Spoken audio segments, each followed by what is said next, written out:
जे बिनी पासे लोड़ो ॾिनल हुजे त पोइ तूं जॾहिं उतां गुज़रंदो ई त कीअं गुज़रंदो ई?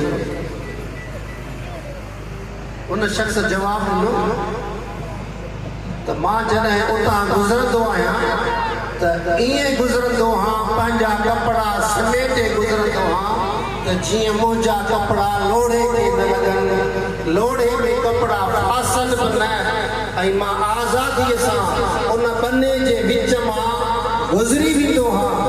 पोइ हज़रत उमर फारूक फरमायो त तक़वा बि ईअं आहे। इंसान हिन ज़िंदगीअ में रहणो आहे, काइनात में रहणो आहे, हीअ ज़िंदगी गुज़ारींदो, वापार बि कंदो, शादी बि कंदो, औलाद बि ॼमंदो, औलाद जा बि हक़ अदा कंदो, माउ पीउ जा बि हक़ अदा कंदो। तक़वा वारी ज़िंदगी इहा आहे त हीअ ज़िंदगी गुज़ार, पर ज़िंदगी अहिड़े बैलेंस सां गुज़ार, अहिड़े हिसाब सां गुज़ार जीअं पंहिंजे रब सां बि तूं पूरो हुजे ऐं मख़लूक जा हक़ बि तूं सही नमूने सां अदा कर। त वक़्तु ऐं तक़वा इख्तियार कयो। अल्लाह से फरमायो त जॾहिं तव्हां हिन किताब जी, क़ुरान पाक जी पैरवी कंदो, तक़वा वारी गुज़ारींदो, पोइ तव्हांखे छा अता थींदो? अॻिते अल्लाह ताला फरमायो त लअल्लकुम तुरहमून, पोइ तव्हां रब जी दरबार में रहमत जे लाइक़ बणबो, पोइ तव्हां ते रहम कयो वेंदो। अल्लाह ताला हिदायत करीमा में इरशाद फरमायो त मां बेशक रहीम आहियां, मां अरहमुर राहिमीन आहियां, पर तव्हां जेकॾहिं रहमत जे लाइक़ बणजण चाहियो था त हे इंसानो हिन मूं अल्लाह जे कलाम जो इत्तिबा कयो ऐं ज़िंदगी पंहिंजी तक़वा वारी गुज़ारियो। त तक़वा वारी ज़िंदगी गुज़ारण जे करे, क़ुरान पाक जे इत्तिबा जे करे तव्हां मूं अल्लाह जे दरबार में रहमत जा हक़दार थींदो। जहिड़ी तरह अल्लाह ताला क़ुरान पाक में ॿी जाइ ते इरशाद फरमायो त वातीउल्लाह वररसूल लअल्लकुम तुरहमून। अल्लाह ताला आल इमरान में फरमायो त जेकॾहिं तव्हां रहम जे लाइक़ बणजण चाहियो था त मूं अल्लाह जी इताअत कयो, मूं अल्लाह जे हिन पैगंबर, हिन रसूल ख़ातमुल अंबिया नबीअ जी इताअत कयो। जॾहिं तव्हां मूं अल्लाह जी इताअत कंदो, अल्लाह जे रसूल जी इताअत कंदो ऐं हिन आयत में क़ुरान जो इत्तिबा कंदो त पोइ तव्हां मूं अल्लाह जे दरबार में रहमत जे लाइक़ बणबो। सूरे साद में अल्लाह ताला फरमायो त किताब अंज़लनाहु मुबारकुन लियदब्बरू आयातिही वलियतज़क्कर उलुल अलबाब। रब ताला फरमायो त ही जेको असां किताब नाज़िल कयो आहे, इहो किताब मुबारक आहे, इहो किताब असां इन लाइ नाज़िल कयो आहे त जीअं इन किताब जा आलिम, इन क़ुरान पाक जा आलिम इन में गौर वीचार कनि, गौर वीचार करण खां पोइ उनखे क़ुरान जा अजाइब क़यामत ताईं अहिड़ा त नज़र ईंदा जो वलियतज़क्कर उलुल अलबाब। ऐं हिन क़ुरान में तदब्बुर करण जे लाइ, हिन क़ुरान में गौर वीचार करण जे लाइ नतीजो इहो निकिरंदो त जेके उलुल अलबाब आहिनि, जेके अकुलमंद इंसान आहिनि, उहे हिन क़ुरान मां जीअं तज़क्कुर हासिल कनि, क़ुरान मां नसीहत हासिल कनि, नसीहत हासिल करे आम अवाम जे आॾो ईअं पेश कनि त जीअं आम अवाम जे लाइ बि क़ुरान सरासर नसीहत बणिजे। हज़रत इमाम शाफ़ई रहमतुल्लाह अलैह, उनजो शागिर्द हो हज़रत इमाम अहमद बिन हंबल।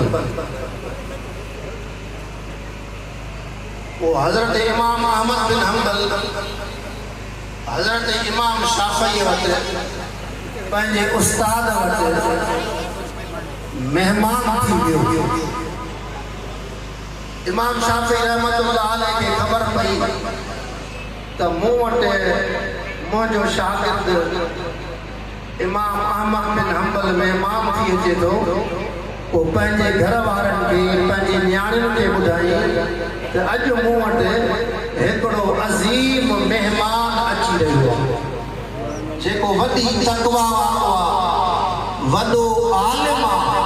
अगरि इमाम शाफ़ी उन जो उस्ताद हो पर उस्ताद खे बि पंहिंजे शागिर्द ते नाज़ हो।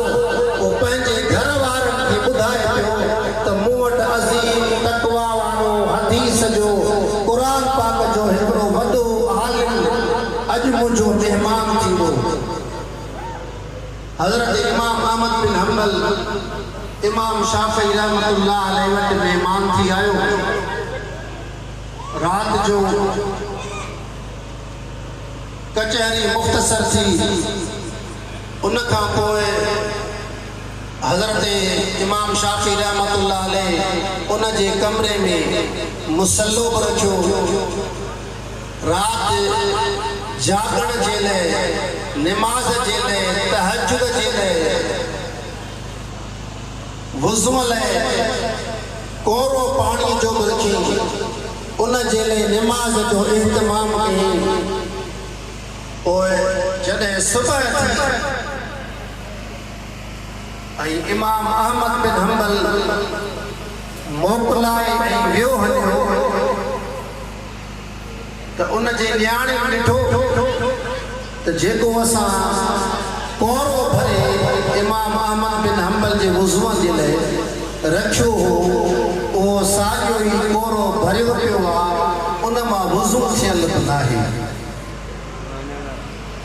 उन्हनि खे ॾाढो अजब लॻो त असांजे बाबे पंहिंजे शागिर्द जी हेॾी तारीफ़ कई। वो वॾो तक़वा वारो आहे, वॾो हदीस जो आलिम आहे, वॾो मुत्तक़ी आहे, वॾो आबिद ज़ाहिद आहे, पर हिन जो कोरो बि जीअं भरे रखियो होसीं उहो बि पाणीअ सां भरियो पियो आहे। हुननि खे थोरो शक जाॻियो। पोइ इमाम शाफ़ी रहमतुल्लाह अलैह सां ॻाल्हि कयो। हज़रत इमाम शाफ़ी रहमतुल्लाह अलैह इमाम अहमद बिन हम्बल खां पुछो। इमाम अहमद बिन हम्बल फरमायो त मूं अॼु जॾहिं तव्हांजी सोहबत इख्तियार कई आहे, तव्हांजे सोहबत जे बरकत सां रात जी मूं तव्हां वटि मानी खाधी, पर उन मानीअ जी बरकत तव्हांजे सोहबत जे बरकत सां मां सारी रात जाॻियो आहियां। मूं अॼु सारी रात अख बि न लॻाई। पोइ तोखे मिलियो छा? फरमाई त मूं सारी रात तज़क्कुर क़ुरान पाक जे हिक आयत में वेही गौर वीचार कयो। तव्हांजे सोहबत जे बरकत सां मूं सारी रात हिक आयत ते गौर ऐं वीचार कयो। उन हिक ई आयत मां मूंखे सवे मसाला हिक ई आयत मां अॼु मूंखे मालूम थिया। साबित थियो त हिकु त तदब्बुर ऐं क़ुरान पाक जी में गौर ऐं वीचार, ॿियो त इन मां साबित थियो त सोहबत जी बरकत, रूहानी हस्तियुनि जी बरकत, आलिमनि जे सोहबत जी बरकत सां इंसान जे अंदर जी अख खुले थी, इंसान जो सीनो खुले थो। जॾहिं सीनो खुले थो त उन इंसान खे क़ुरान पाक जा कई राज़ हिक ई आयत में मालूम थियनि था। उन जो इल्म को वसी थींदो। अल्लाह ताला फरमायो त किताब अंज़लनाहु, असां ही किताब नाज़िल कयो आहे इन जे लाइ त लियदब्बरू आयातिही, इन जे लाइ त जीअं उन जे आयतुनि में गौर वीचार कनि। वलियतज़क्कर उलुल अलबाब, ऐं इन जे लाइ त जीअं अकुलमंद हिन क़ुरान मां नसीहत ऐं